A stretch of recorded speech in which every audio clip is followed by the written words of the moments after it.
India's luxury hospitality sector is at an inflection point, driven by domestic demand, global ambitions, shifting travel patterns, and geopolitical uncertainties. On this edition of Big Business Bet, we speak with Dr. Jyotsna Suri, the CMD of the Lalit, to understand the big opportunities and challenges that lie ahead.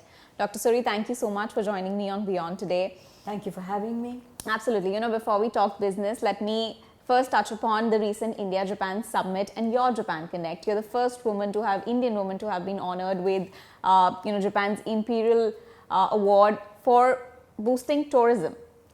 Clearly, you understand the strategic value of a Japanese traveler. So why don't you share some anecdotes with us and how the past 3 decades have been like? Well, actually, my connect with Japan goes beyond tourism. We have a joint venture with Suzuki and Denso, which was initiated and started by my husband more than 42 or 43 years ago. But my experience with tourism began in 2007. I had actually gone in as a delegation with the then tourism minister and realized that the potential of tourism was huge. So since then, we've been working very hard to try and get more and more tourists to come into India, the Japanese tourists to come to India, and also the Indians to go to Japan. So several initiatives were taken. And it is in the recognition of those initiatives that my People to People Connect was awarded. And you're very correct to say that I was the first Indian woman to receive that award. I just want to add on here a little bit. And that is that while India and Japan have a great trade relationship, we've got huge Japanese investment here as well, going back almost 100 years, with Panasonic and Toshiba coming in. There's also a good defense connect with them.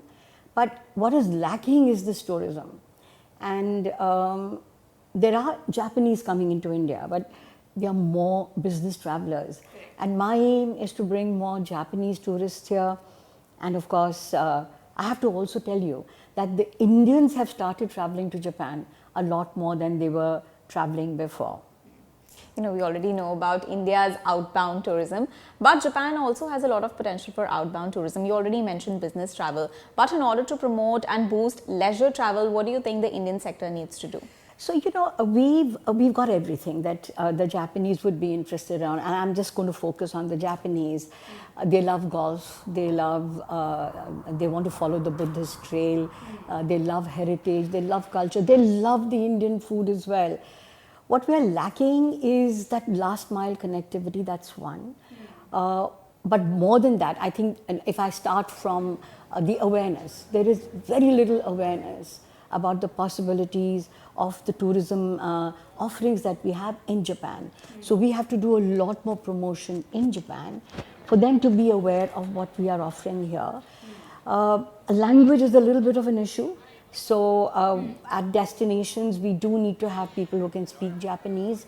And the Japanese they're very precise and they want everything to happen in the correct manner. So if we are able to do a little more work on the destinations itself, amenities at the destinations, the last mile connectivity, I am 100% sure that the Japanese would come more and more to India. Okay, and you've often spoken about these concepts of monozukuri, the Japanese art of making things, and kaizen, the continuous improvement. So if you could tell me, how has these words and concepts shaped your journey as an entrepreneur? So, to tell you about kaizen, kaizen is something that we do in our Subros factory. I was telling you about the joint venture. We manufacture car air conditioners. We have a joint venture with the Denso as well as Suzuki. And kaizen is a part and parcel of our everyday routines. So I think that is definitely something that has helped us. You work better, you are more organized. And the art of making things is something that Japan is a complete leader in. I mean, the kind of work that they do with their hands and the craft that they have is something that India needs to emulate. And I have to say that it's again it's inspirational for all of us. And, that's about the inspiration and the kind of potential that nation holds as far as tourism for India is concerned. But I wanted to, ask, how can we do a better job of hospitality and cultural tourism to launch them as a soft power for these multi-billion businesses that we are looking at? But it already is a soft power. You see, tourism, I've always believed in that tourism actually is the harbinger of trade and investment. Because when people travel to each other's countries, they get confident, they get, they get to understand, and then trade happens more naturally. So India has to leverage the soft power. We've had foreign tourist arrivals coming in earlier on as well. The numbers are quite dismal, and we need to enhance those numbers hugely. And like I mentioned, we have to now focus a little bit on those little things that I was talking about. It's a soft power, and we need to leverage that soft power. And I'm firmly a believer that tourism can not only engage different countries in terms of trade, but also there is more friendship. There's more bonhomie between different nations. That is an outcome of tourism. And, I would now specifically want to talk about the Lalit business. You recently spoke about building fundamentals before deciding to go public. So just wanted your thoughts. What are the, all other milestones that are still left to be achieved before you go public? Well, milestones we set for ourselves, and I have the liberty to keep changing my milestones, and I keep changing my own goalposts because I want to achieve more and more.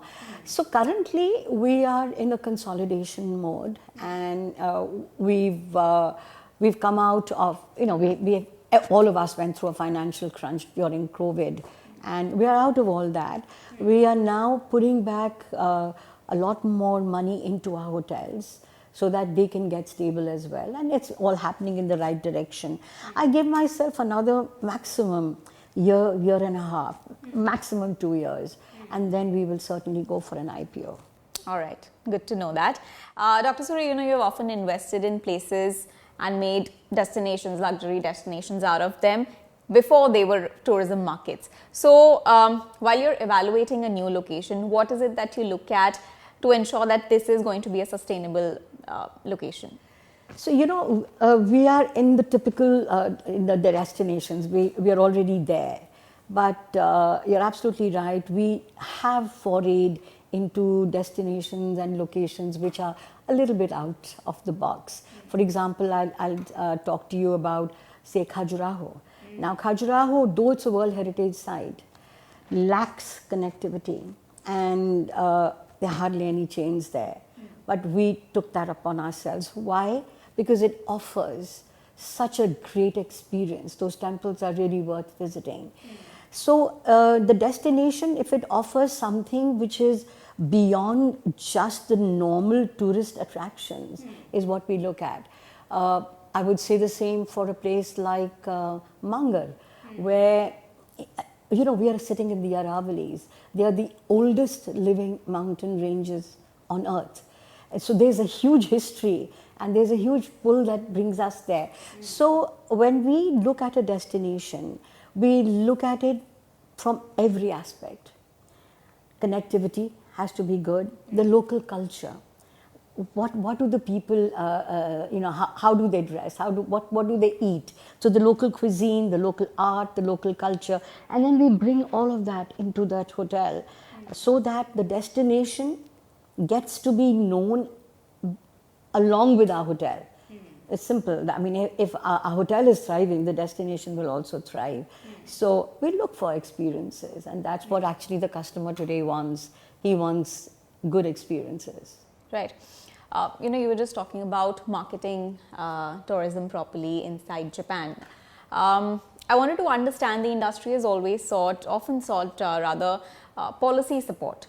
If there was one policy that you think could unlock the potential of India's tourism, what would that be?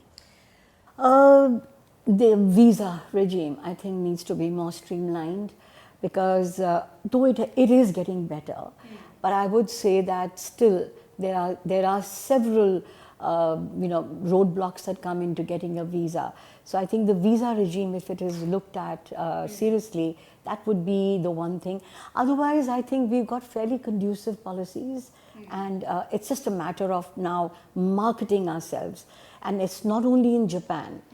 We need to market ourselves across the world, particularly our source markets. In fact, UK, the US, Europe, all over. There is a lack of awareness, and India needs to now market outside. We had a lovely campaign called the Incredible India campaign. I don't know if you're aware of that campaign. We now need to do Incredible India 2.0, and we need to market ourselves across the world for what we are, So what we offer, I think that would really bring more awareness to us, and we'll get more and more, inbound tourism, which is what we are looking for. Right. You were talking about the potential in offbeat spaces. Tier 2 and Tier 3 cities in India, they are coming up as major economic centers. So how are you balancing between luxury business hubs and these mid-tier segments? So Tier 2 and Tier 3 are not necessarily only for leisure. Tier 2, Tier 3 are also for business. So we are certainly looking at those destinations. We're also looking at doing marketing management contracts. So we are in conversation with several people, owners who don't know how to run their hotels in Tier 2 and Tier 3 cities. The potential actually lies there right now. So we're looking at it very, very seriously. And it's not just for leisure. There are some very, very nice offbeat locations for leisure. But I think more than that, the Tier 2 and Tier 3 cities are offering business opportunities. Yeah. Okay. And now speaking of your leadership, you recently spoke about succession planning and how that's part of the system. So how are you and your next generation leadership who are already taking roles, how are you reinventing legacy for the Lalit in a time, of digitization, tech-driven initiatives? So legacy doesn't happen overnight, and legacy is grown. So we've been in the business for more than 40 years now, and we've grown from 1 hotel to 12, and the legacy obviously has gotten stronger and stronger. My next generation is very much a part of that legacy. And they need to hold on to the values, but of course bring the contemporary perspective into it. That they are working exactly with that their scope of work is such.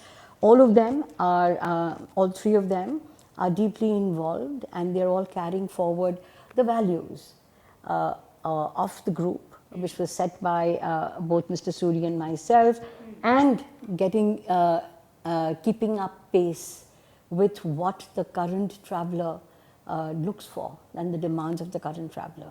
Okay. And lastly, looking at the hospitality landscape, what is the single biggest bet that you are placing for the future, of the next decade of hospitality? I think it's a bright future. We have been through a very rough time, this industry.